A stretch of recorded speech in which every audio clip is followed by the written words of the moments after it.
the better. Teachers and students can develop and share coding skills with Notable, our Jupyter Notebook service. Our Digimap services deliver high-quality mapping data for all stages of education. Future developments include a text and data mining service, working with satellite data and machine learning, and smart campus technology.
Edina's work with learning technologists helps to develop skilled, data-literate students who can change our world for the better.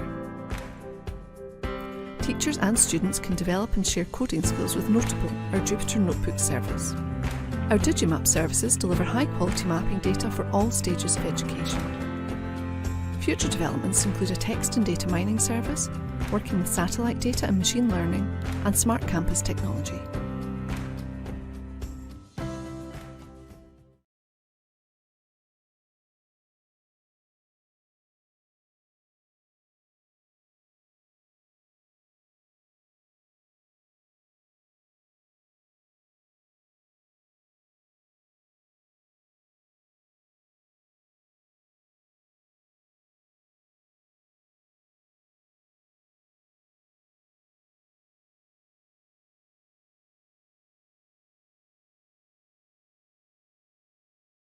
Okay, everyone, welcome. It's 1:30, so let's go on to the next parallel session. We have 3 speakers for you this afternoon. For those of you who are following online, I want to remind you of the Q&A ID for the VVOX session. The ID is 103-237-391. So once again, 103-237-391. so for any questions during the last 5 minutes of each session. Okay, we kick off with Ewan McAndrew. Ewan, the floor is yours. Thank you. So, yes, hello. My name is Ewan. I work as the Wikimedian in residence at the University of Edinburgh. So my role here today is to explain a little about what I do and why we think there's a role, a need even, for Wikimedia in teaching and learning. You can find more about the residency and its work by typing Wikipedia:*University of Edinburgh into the search bar of Wikipedia itself. You can find more about Wikipedia aged 18 years old and the state of the project at the bits.ly link, Wikipedia 2019. And you can find student and staff feedback, video interviews that we've done at tinyurl.com/studentvids, along with approximately 255 videos and video tutorials. So this conference is a very timely one for reflecting on the work we've been doing here at the University of Edinburgh over the last 3.5 years now. And it's my first time at ALT. So time for thought and reflection. So I thought I'd start, because we're all back from lunch, let's just start by taking a deep breath.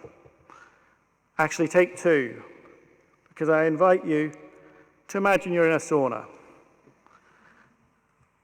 Bear with me for a little wiki mindfulness. If you want to, you can close your eyes and just imagine you're in this sauna. You can smell the wood, smell the chlorine, feel the heat on your face, your arms, and hear the playful splashing in the swimming pool outside. You're in your happy place. Now imagine a guy called Patrick is asking you what you do for a living, and you tell Patrick, "Why, I'm a Wikipedian at the University of Edinburgh." And Patrick replies, "Cool. What's Wikipedia got to do with universities?" So have a think for a moment. What is the link between Wikipedia and universities? Put it in the VVox if you like. What would you say? How would you answer? We'll be having a panel just after this session where we'll be discussing just that. I was a bit stumped for a minute when I thought about it, until I remembered my Held Higher Education Award. But I don't like to talk about that. But in terms of answering Patrick's question, it was a fair question. Let's see. How about the shared vision and mission statements? This idea that both communities, the Wikipedia and higher education communities, are involved in the creation, curation, and dissemination of knowledge. And as Sue Beckham said, it's about understanding and engaging with the relationships we have with the open web, how people are creating, curating, and contesting knowledge online, and our relationship with big digital intermediaries like Facebook, like Google, like Amazon, and Wikipedia, the 5th most visited website in the world, and the first port of call for many for their information needs. So, what about digital skills? The digital skills aspect, it's widely recognized that digital capabilities are a key component in graduate employability. So many reports make this clear. So supporting learning good digital research skills, synthesizing that information, and then communicating it in a rapidly changing digital world is so important right now. And it's also about supporting developing a more robust critical information literacy. This is the CILIP definition of information literacy: to think critically and make balanced judgments about information. It empowers us as citizens to reach and express informed views and to engage fully with society. Our experience with our academic support librarians is that working with Wikipedia achieves this. At its heart, though, it's about the fact that search is the way we live now, and it's about engaging with all sorts of different aspects. Wikimedia work affords working in looking at open access, looking at copyright, looking at how we support open science, public engagement with research, public engagement with collections, and so on. And it's about this: when you turn on a tap, you expect clean water to come out, and when you do a search, you expect good information to come out. And the fact that information that's on Wikipedia spreads across the internet, and what's right or wrong, or indeed missing, affects the entire internet. Representation matters. Fact-checking matters. And this is how Wikipedia is often framed in teaching and learning. It's about warning students about its use. Pros and cons. Something to be consumed at your peril. When Wikipedia and education should really spin this on its head, it's about what you can also contribute as an institution, as staff and as students, and what you can then get out of that teaching and learning experience as a result. Indeed, the ALT website defines learning technology as the broad range of communication, information, and related technologies that can be used to support learning, teaching, and assessment. Wikipedia is learning technology. We don't often think of it like that, but it is. It's the largest open knowledge resource in human history that is free and open and anyone to contribute to. Now aged 18 years old, Wikipedia ranks among the world's top 10 websites for scholarly resource lookups and is extensively used by virtually every platform used on a daily basis, receiving over 500 million views per month from 1.5 billion unique devices. Quite simply, Wikipedia is today the gateway through which millions of people now seek access to knowledge. Ergo, Wikimedians are learning technologists. And a Wikimedian, for those that don't know, they don't just appear, they learn how to edit Wikipedia so that they can train other people. My own background is in secondary school English. Others come from different backgrounds entirely. These skills are easy to learn and they're easy to communicate to other people. Ergo, learning technologists are Wikimedians. Or they should be, because at the University of Edinburgh, we have quickly generated real examples of technology-enhanced learning activities appropriate to the curriculum that have been repeated year on year because of the positive reactions of staff and students. We have transformed our students and staff and members of the public from being passive readers and consumers to being active, engaged contributors. The courses in red are the ones we did in year 1. Courses in blue are the ones we've done in year 2, combined with year 1. And now we've extended to the courses in green in year 3. These courses are growing, they're expanding, and we're now looking to support more online course programs.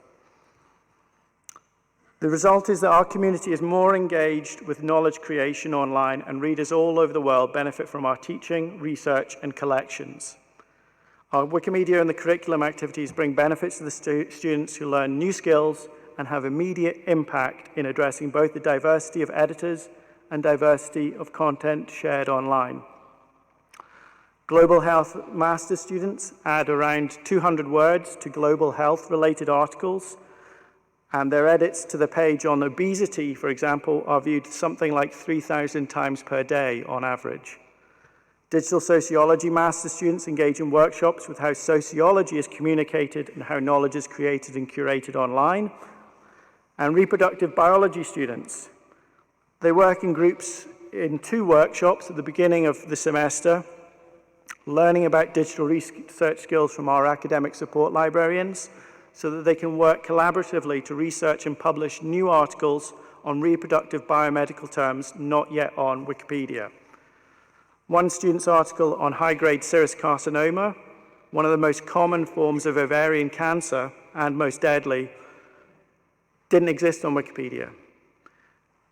This student's work includes 60 references that she researched and diagrams she created because she couldn't find copyrighted freed ones online.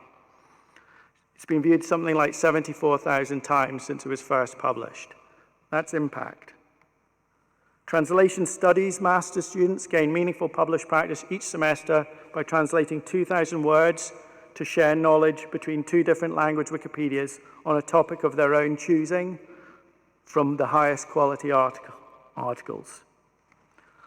World Christianity master students spend the semester undertaking a literature review assignment to make the subject much less about white Northern Hemisphere perspectives, creating new articles on Asian feminist theology, sub-Saharan political theology, and more. Data Science for Design students, Wikipedia has a sister project, Wikidata, which affords the students the opportunity to work practically with research data sets like the Survey of Scottish Witchcraft database and surface data to the linked Open Data Cloud, and explore different visualizations and the direct and indirect relationships at play in this semantic web of knowledge to help further discovery. We also work with student societies, law and technology, history, translation, women in STEM, and have held events for Ada Lovelace Day, LGBT History Month, Black History Month, Mental Health Awareness Week, and celebrated Edinburgh's global alumni, working with the Uncover Ed project and the Commonwealth Scholarship Commission. Students are addressing serious knowledge gaps and are intrinsically motivated to communicate their scholarship because of this. They benefit from the practice academically and enjoy doing it personally because their scholarship is published, lasting long beyond the assignment, and does something for the common good for an audience of not one, not just their tutor, but an audience of millions. Why engage at all? I think we know that representation matters and that gender inequality in science and technology is all too real. Gaps in our shared knowledge exclude the vitally important contributions of many within our community. And role models, trailblazers are important. You can't be what you can't see. To date, 65% of our participating editors at the University of Edinburgh have been women. That's quite a difference from the normal 10% average of Wikipedia editors. And on the reproductive biology course, it's 90% women who edit on that course. The choices being made in creating new pages and increasing the visibility of topics and the visibility of inspirational role models online can not only help shape public understanding around the world for the better, but can also help inform and shape our physical environments to inspire the next generation. Wikipedia in the curriculum involves identifying reliable secondary sources we can cite, and sometimes the lack thereof. Discussing whose knowledge, open access, bias, neutral point of view, writing for a lay audience, and copyright. These are all absolutely appropriate for the modern graduate. The skills needed by those contributing to Wikimedia are the same digital literacy skills which a degree at the University of Edinburgh is designed to develop. Those of critical reading, summarizing, paraphrasing, original writing, referencing, citing, publishing, data handling, and understanding your audience. In this era of fake news, it has never been more important that our students understand how information is published, shared, and contested online. And beyond this, feel empowered that they can do something positive to share fact-check knowledge and help build understanding. Why? Because it's an emotional connection. Within, I'd say, less than 2 hours of me putting our page in place, it was the top hit that came back in Google when I Googled it. And I thought, that's it. That's impact right there. Just to finish, things can look bleak at times. Picking up from Sue Beckingham's keynote, a year ago, Tim Berners-Lee was on Channel 4 News being interviewed about the Facebook and Cambridge Analytica scandal, and he said this: we need to rethink our attitude to the internet. It's not enough just to keep the web open and free. We must also keep a track of what people are building on it. Look at the systems that people are using, like the social networks, and look at whether they are actually helping humanity. Are they being constructive or are they being destructive? Happily, he cheered up a few months later when he was giving his Turing Award lecture in Amsterdam in May 2018. While he still feels that the open web is at something of a crossroads and could go either way, constructive or destructive, He found words of praise for Wikipedia. It is amazing that humanity has produced Wikipedia. It is an act of human generosity. And that's my experience of working with Wikipedia over the last 3.5 years. The research, the feedback from staff and students all bear this out. People do feel they are doing something inherently good and worthwhile in sharing verifiable, open knowledge, and they learn so much from engaging in this process. They become knowledge activists. I commend it to you as a hugely impactful form of learning technology. Thank you.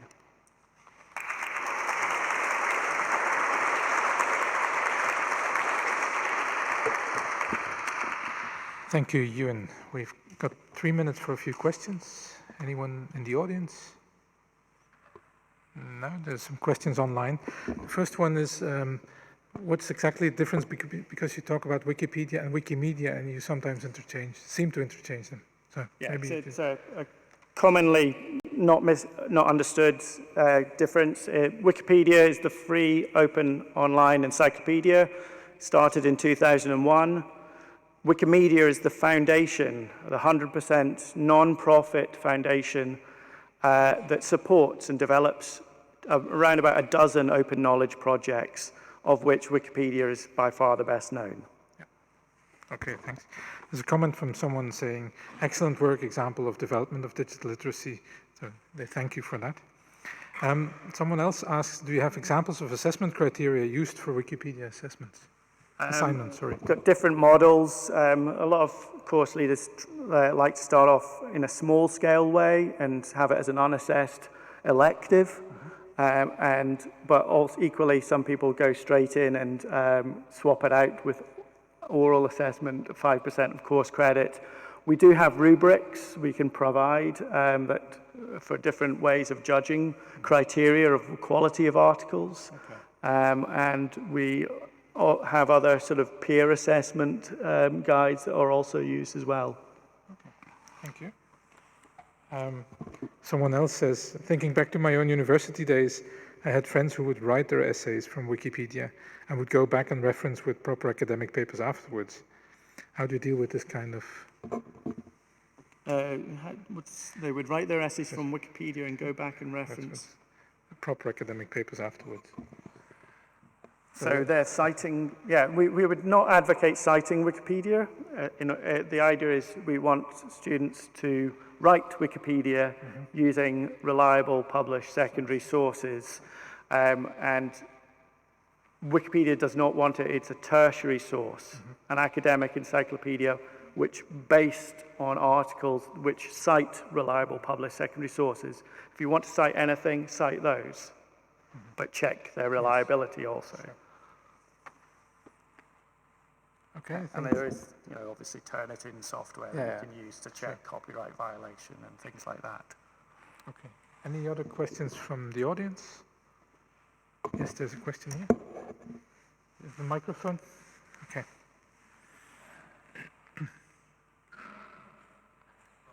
University of York. Yeah. It's just a really practical question. I just wondered, obviously in the first year, if someone's creating a new page on an underdeveloped topic, I can see how that works really well. Just wondered how you then deal with it in subsequent years if you start to run out of...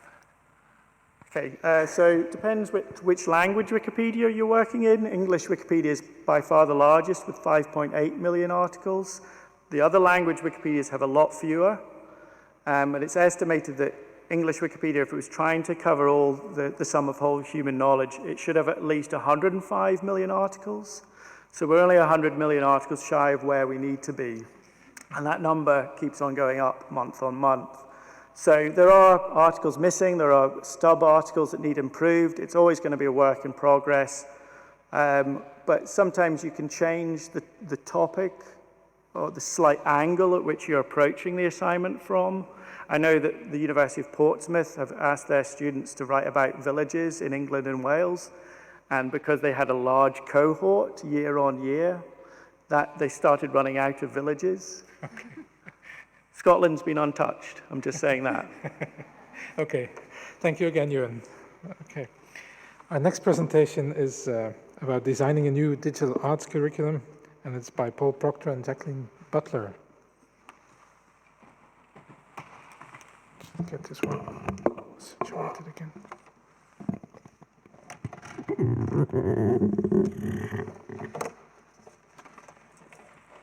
Okay. How do I get to the...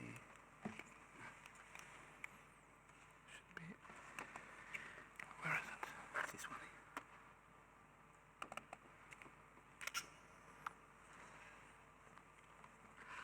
Hello everyone, my name's Paul Proctor. I work for Manchester School of Art, Manchester Metropolitan University. This is a joint paper, myself and Jacqueline. Unfortunately, Jacqueline's busy in Manchester today, so I'm going to deliver on my own. But I'm also delivering actually for all of the staff who have been involved in this project.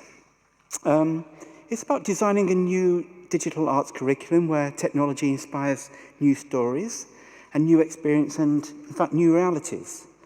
I hope that the paper is going to be provocative. It's going to raise debate about how we can challenge our students, the digital and creative industries, and ourselves as academics as part of a process of rethinking the educational experience. This will be done by charting the journey we've taken, and are, in fact, still taking, to develop a future-proof, if that is indeed possible, curriculum for a new school of digital arts, which throughout the paper I'm going to be referring to as SODA, the acronym. SODA is due to open in 2021 on campus at Manchester Met.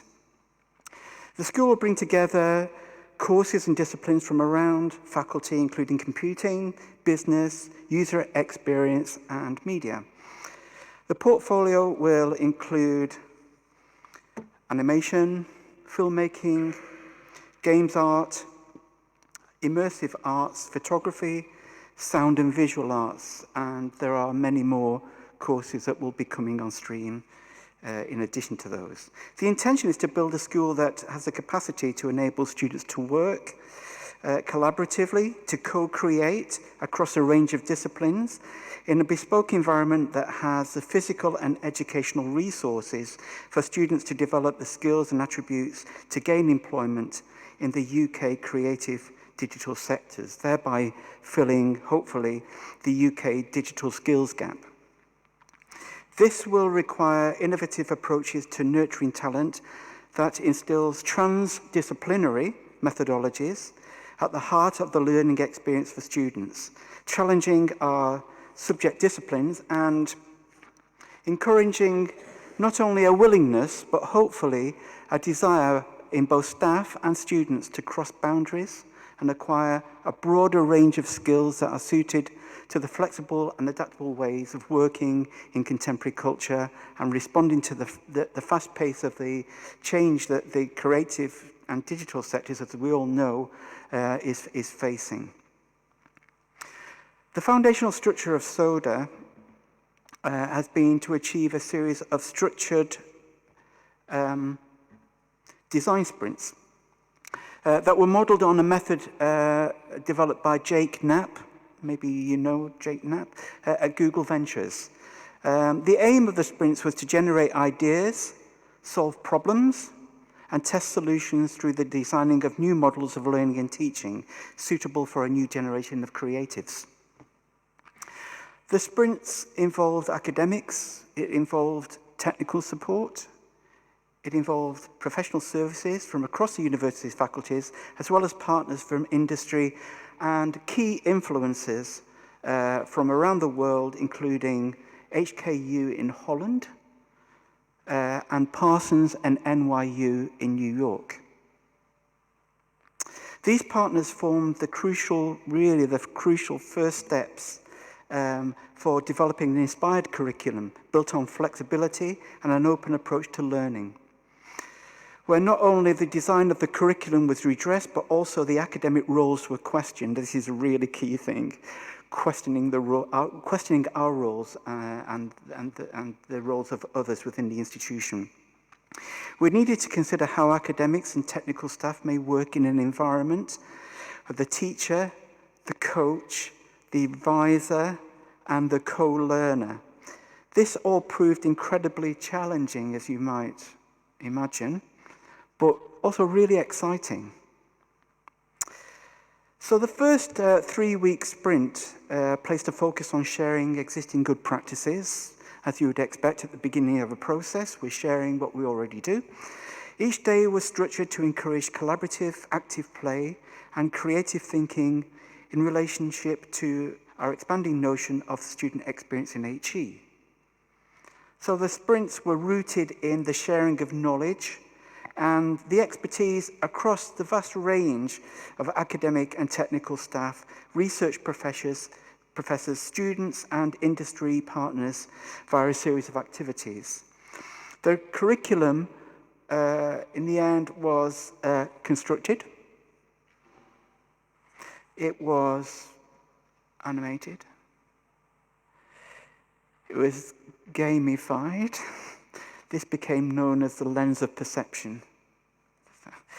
And it was performed. And it was articulated in a way that signals our school's core disciplines. And those disciplines were given to us actually prior to the development of the school, and they are creativity, you may imagine, collaboration, absolutely key, and practical, and through practical we mean technological application. A key driver for the design of the new curriculum was meaningful engagement with the digital and creative sectors. The landscape of these industries, as you probably know, is changing, and digital companies are increasingly failing to recognize traditional disciplinary boundaries and are instead focusing on attracting young creatives who are flexible and adaptable and able to learn independently and contribute directly to, or even maybe disrupt, the companies that they work for. In terms of designing a curriculum that's not only responsive but is impactful to change, our challenge is focused on how we as academics and tutors, on the one hand, recognize subject disciplinarity, but at the same time avoid siloing our students into specialisms. It's a really difficult thing to do, navigating that boundary between specialism and multidisciplinarity. The aim through the curriculum design sprints was to establish a refreshed ethos to learning and teaching environment we occupy with our students, to celebrate the collaborative act by encouraging our students to discover their individual creativity within a team and value the skills of sharing knowledge, imagination, expertise, and experience with others.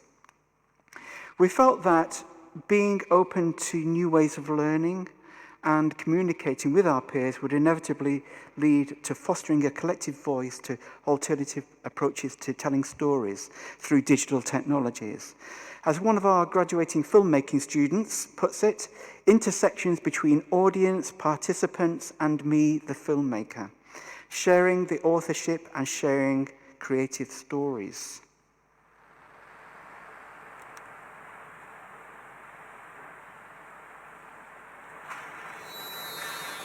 So the collective self is a living, evolving archive capturing fleeting moments, thoughts and feelings of women all over the world. The archive currently contains 800 thoughts from 67 women in 20 different countries. And the process of making this project only took 3 months, but my research journey has been a lot longer than that. And it started off with a frustration with the linear film format, and more specifically with the ethical shortcomings of being a documentary filmmaker. I began to question authorship and the power and the control that I had to kind of manipulate other people's stories. What I wanted to create was a more open and inclusive practice that was making films with people and not about them. Well, the web app was used to kind of capture the thoughts, and so anyone can participate. It's you only need a phone, the internet, and be willing to share your thoughts to take part.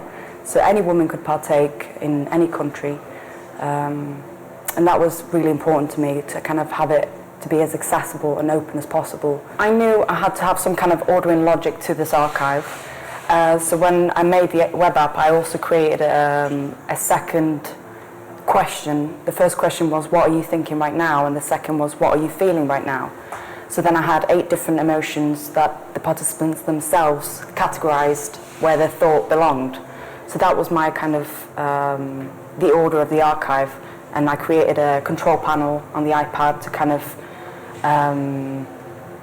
so the audience was allowed to kind of interact with the project and create their own meaning and take whatever they want out of it. By inviting the audience in to engage with it in a different way and interact with the material, it allows for more engagement.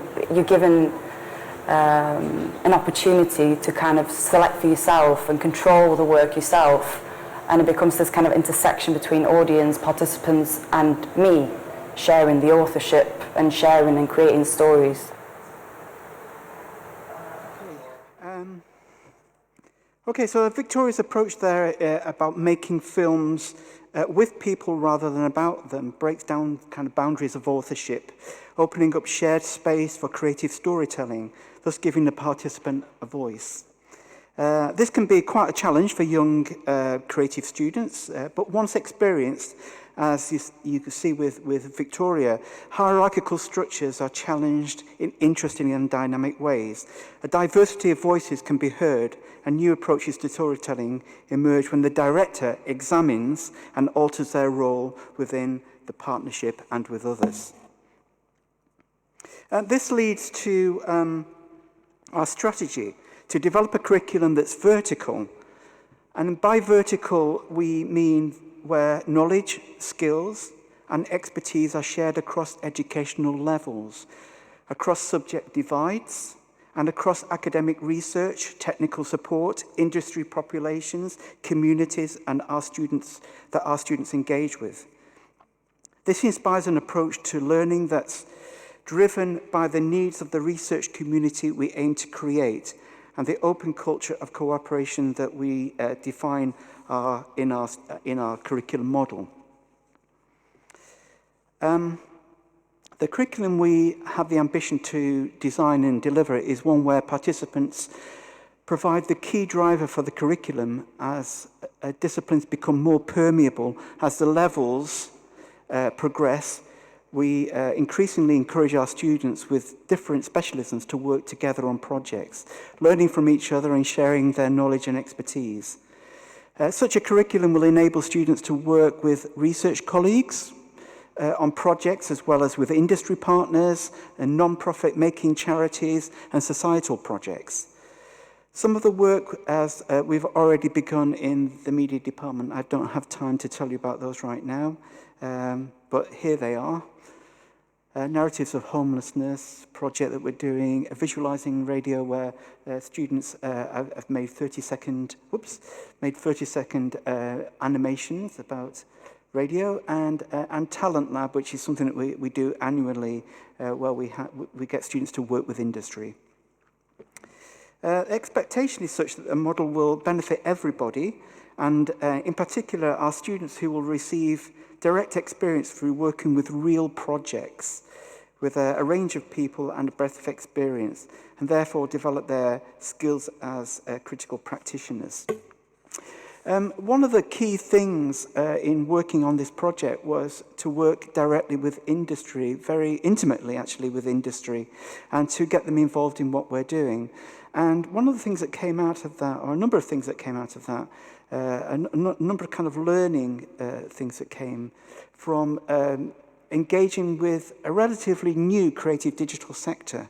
The first was that the younger the company is, the smaller it is, I should say, and less hierarchical it tends to be. Hierarchy tends to be limited to larger companies. Technology is intrinsic in the business. It's not the key driver for them. They seek new talent. They want creative thinkers. They want makers with fresh ideas and approaches to get an edge on their competition. They're more accepting of failure, interestingly. And they are enthusiastic about collaborating with the school to further their own learning as individuals and as businesses. Another key strategy Another key strategy, curriculum strategy, is to fully integrate our technical expertise. Now, like in most institutions, our technical services is, again, siloed. It's in a different part of the university, and as I'm sure you've all come across this, you know, when I'm talking about siloing students, but all our services are siloed. So we're trying to create a space where we can bring all of those, all of that expertise together within one creative digital space. I'm running out of time, but I just want to finish by saying the idea is to create a community of digital practice that makes best use of the staff and student expertise. It breaks down the barriers and the hierarchies of traditional defined educational roles, and to consider the student-teacher relationship and to create a space for open dialogue that crosses a multitude of expertise in our universities, in our schools and in our communities. I have to stop there because I've run out of time, I think. So thank you very much. And I'm really very interested in hearing from you. There's my email address. Please do contact me. We want you involved in what we're doing in building this new school. Thank you. Thank you, Paul.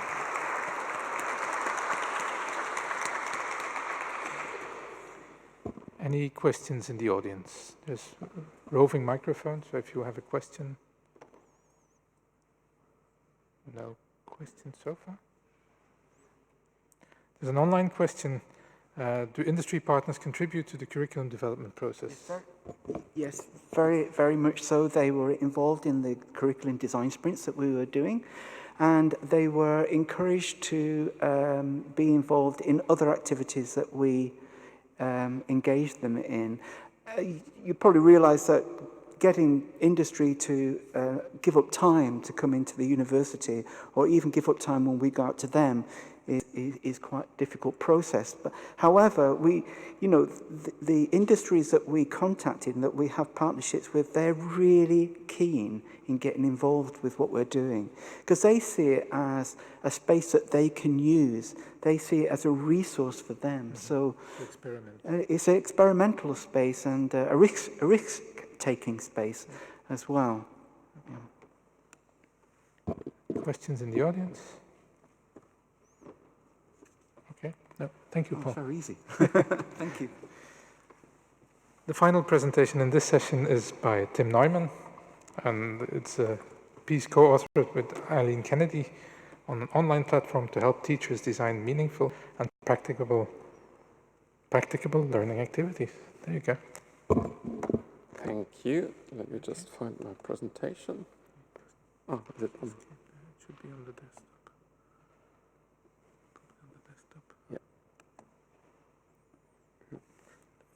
Yeah. Thank you.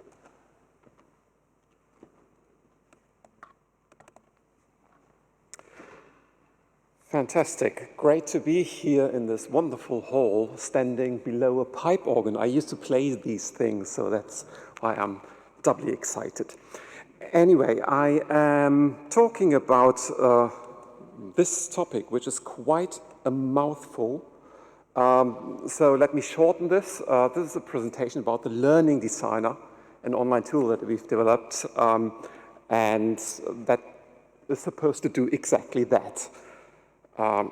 Be an online platform to help teachers design their courses. So this is just a bit of background about me. I'm working at the UCL Knowledge Lab. It's an interdisciplinary research lab in the middle of London, part of UCL and the Institute of Education.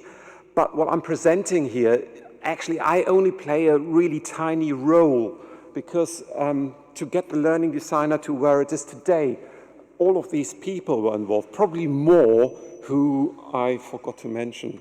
Sorry if you should be on there and aren't. But you can also see on the right-hand side that there were a number of institutions involved. So it's not just a small cotton industry or a small pet project, but quite some significant thing. And this thing started back in 2006, so quite a while ago.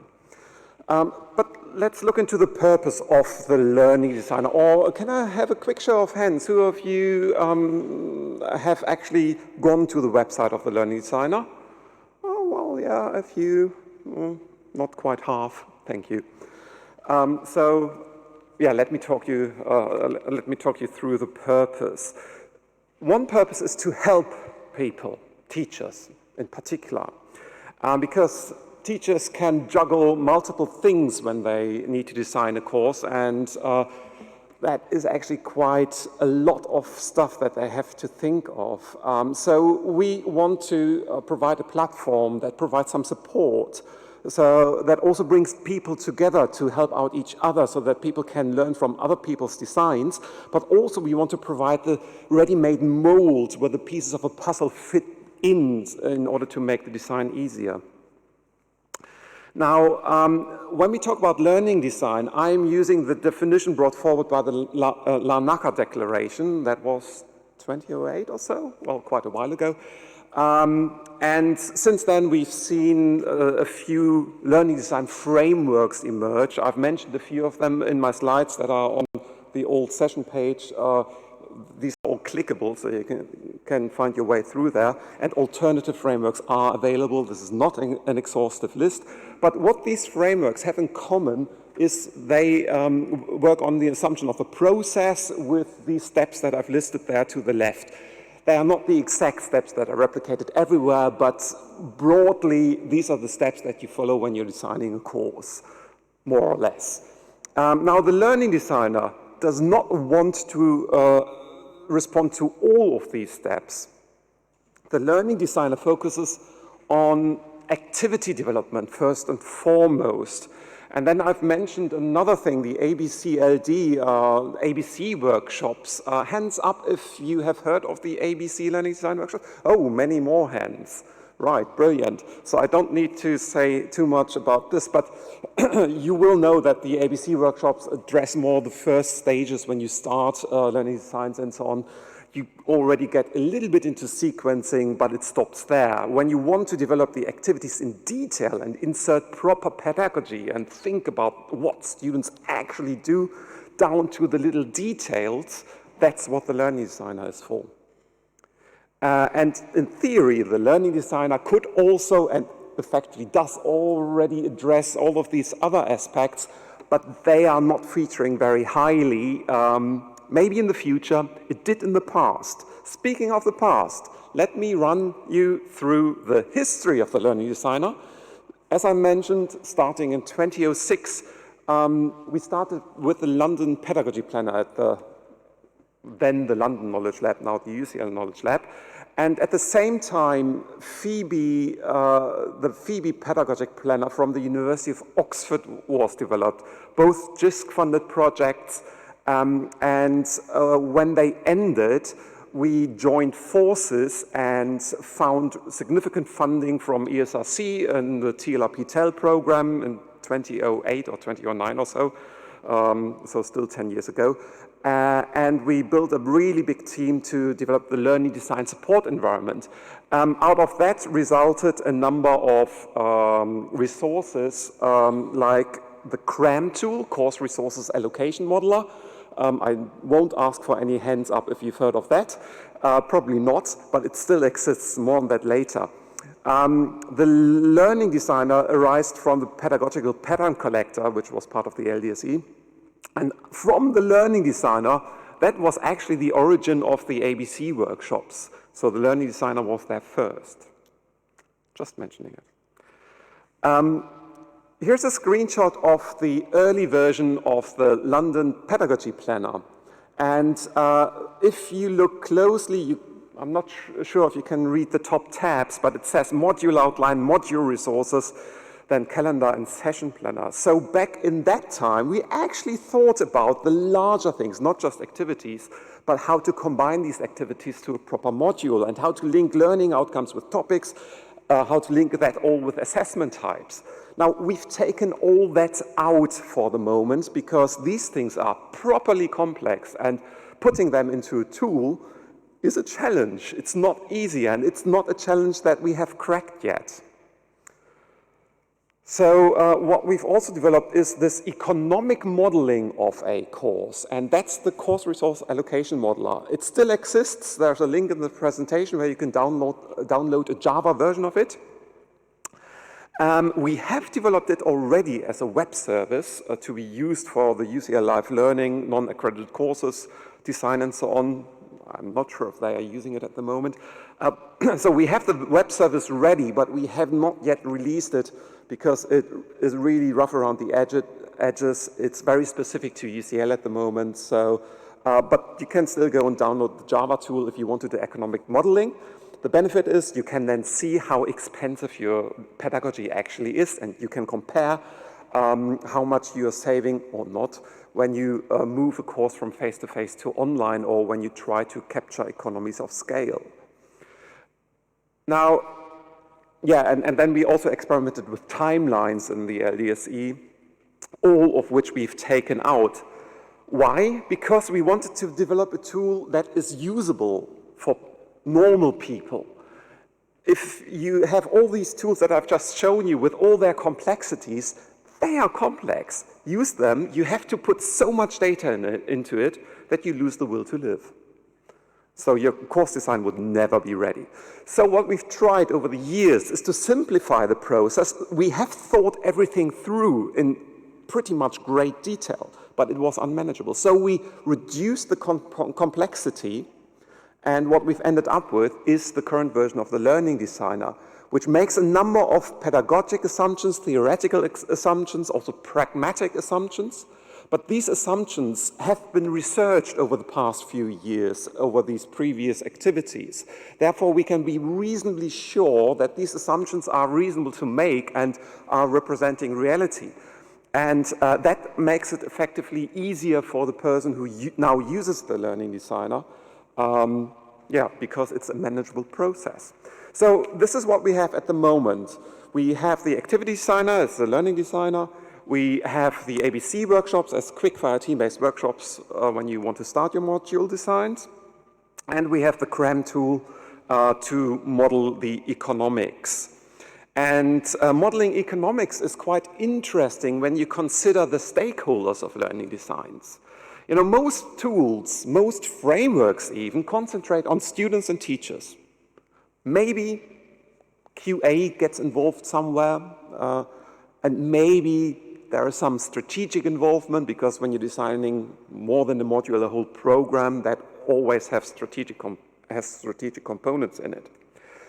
But financial planners and support services, they are probably an afterthought or do not get involved at all in the learning design. And that's what we want to tackle in the long term.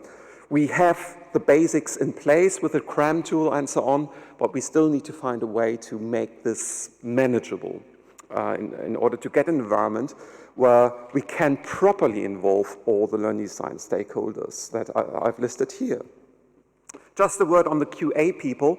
Our learning designer produces outputs. You can export, for example, a Word document, and the idea is actually that you can then use these documents to pass it into the QA process when your module is validated also. So I think it's important to consider all these non-obvious stakeholders and not just focus on teachers and learners. But that's our main focus, good pedagogy. So this is how the learning designer looks, and it's free to use. It will always be free. There might be some paid components later on, but that's a long way away. The core and substantial component will remain free. The learning designer theoretically is based on Diana Laurelard's conversational framework, going all the way back to Gordon Puss conversation theory and so on. So there's a really good body of theory behind it that's well thought through. And more recently, I mean, Diana Laurelard has distilled these learning types, these 6 colored things here: acquisition, collaboration, discussion, investigation, practice, and production.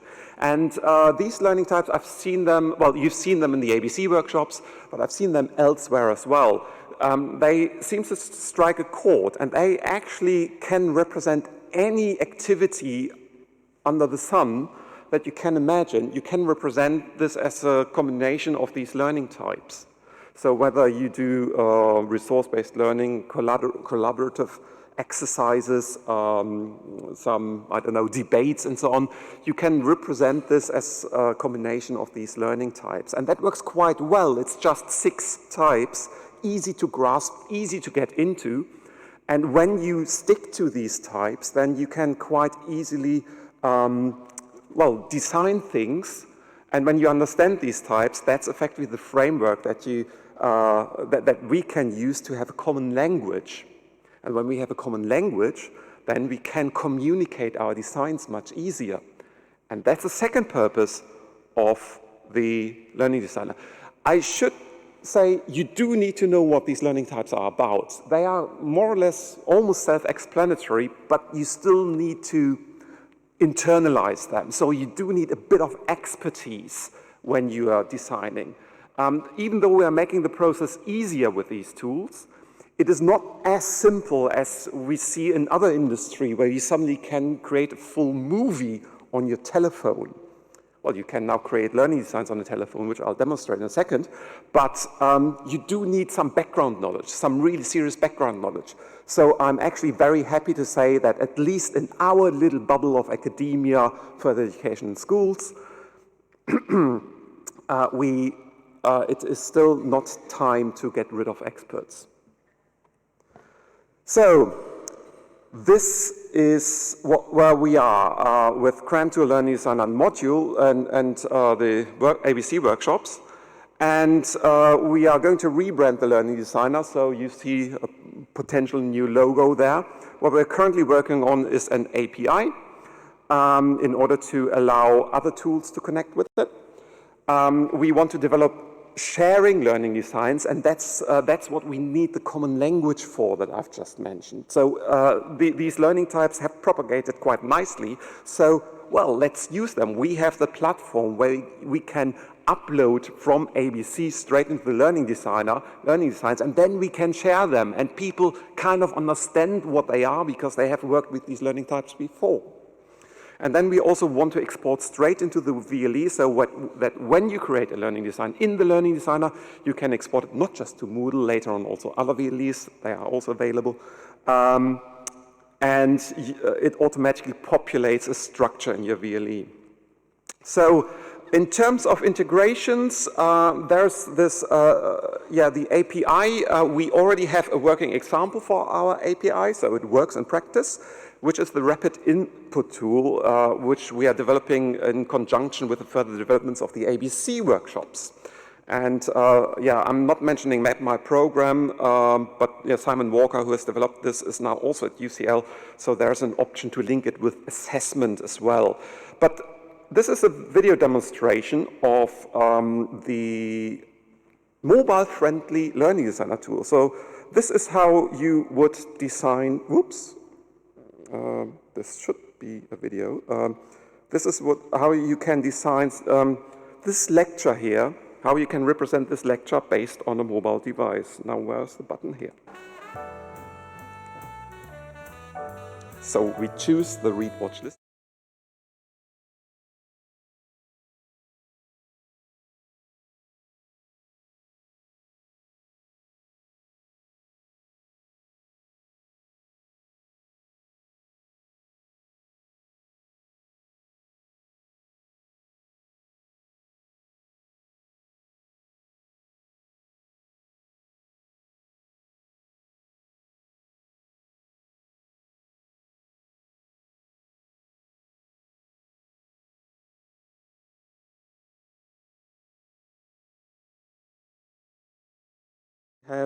I have done this in the background, and in the Learning Designer, this is the live view of the Learning Designer, I can then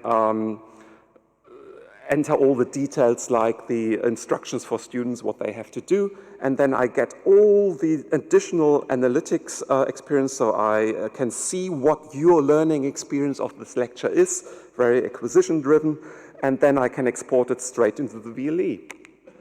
If I want to. And I even have entered some outcomes based on Bloom's taxonomy and so on. So it's pretty heavy theory driven, but it's actually pretty straightforward to do learning designs even on your mobile device. So this is, let me just finish off. This is the Learning Designer roadmap. Version 1.0 already exists. And the next step is we want to develop blocks so that we can bundle activities into a module. The public API is already working, but it's undocumented yet, so not available to you. Wait a little bit. We want to develop a new support site. In April, I'm starting a new MA module, fully online, which is about this topic here. And we also want to offer some workshops without any accreditation in order to do better learning designs. Then we want to develop the community. We want to enhance peer review functionality in the Learning Designer so that people can collaborate on the learning designs. And then in the long term, we also want to monetize this with a paid plan for institutions so that institutions can have a walled garden and their own review processes and so on. So currently we have 150 daily users, more than 3,000 a month. And we do have evidence. There's a paper linked that tells you quite a lot of detail about what the responses to the Learning Designers were in the past few years. And I will stop here and not talk about shareability. That's not really necessary. Only so far, if you're interested in an institutional deployment, then absolutely do get in touch. We'd like to explore this in more detail. Thanks for your attention.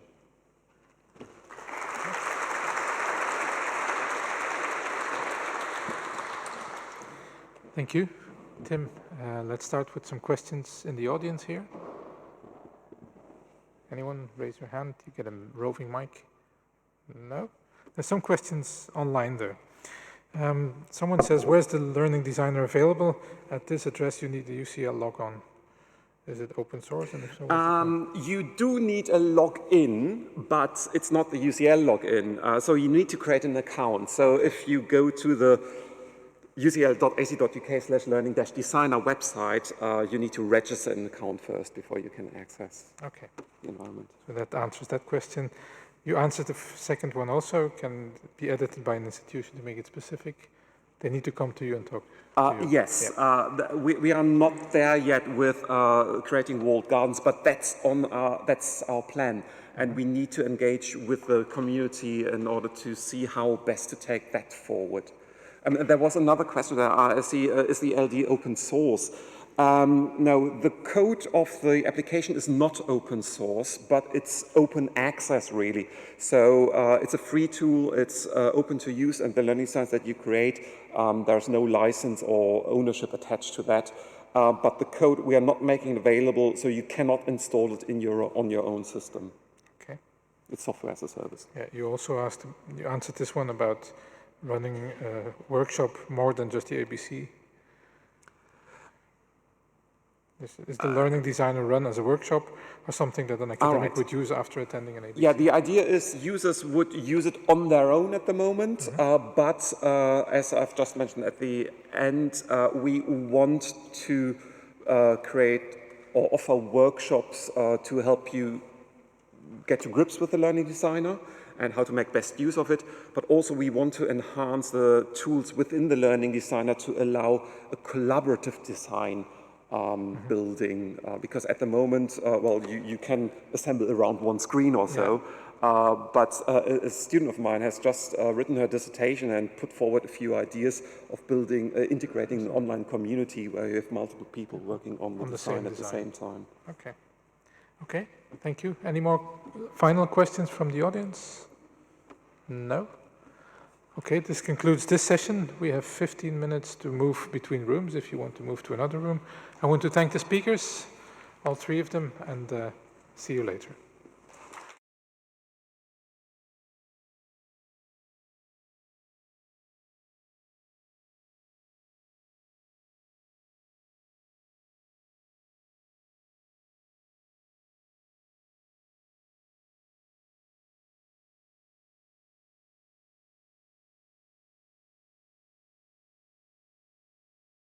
Edina's work with learning technologists helps to develop skilled, data-literate students who can change our world for the better.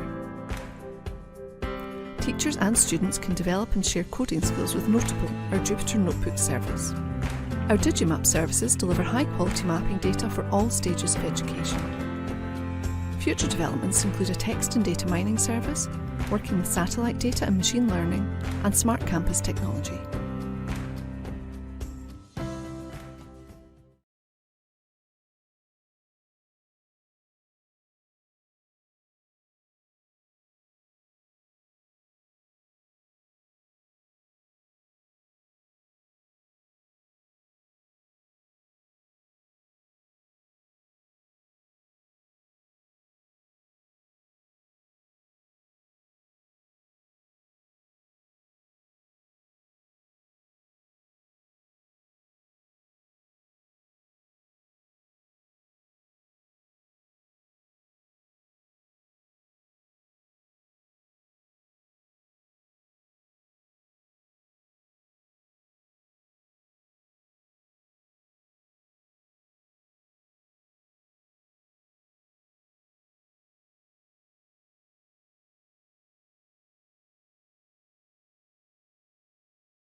Edina's work with learning technologists helps to develop skilled, data-literate students who can change our world for the better. Teachers and students can develop and share coding skills with Notable, our Jupyter Notebook service. Our Digimap services deliver high-quality mapping data for all stages of education.